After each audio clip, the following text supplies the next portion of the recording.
Three of them. 3 of diamonds. Pag ganito ako. Yung angle mo, dito sa akin. Sige, hindi na mo. Right? Parang box machine yan. So, gagawin mo, padadaanan mo.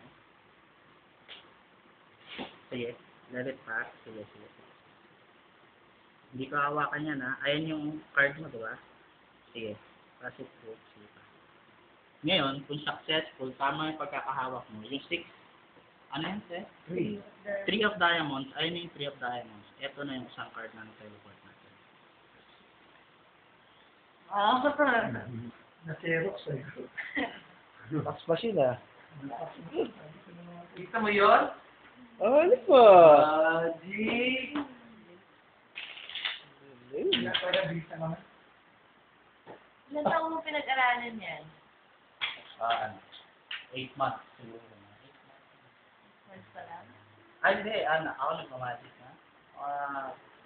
4 years. Pero yung mga Bago bago. tayong racket, magagamit natin. Pagka sa corporate. Alam niyo po, sa amin, sa dibo po niya may magic po kami dito.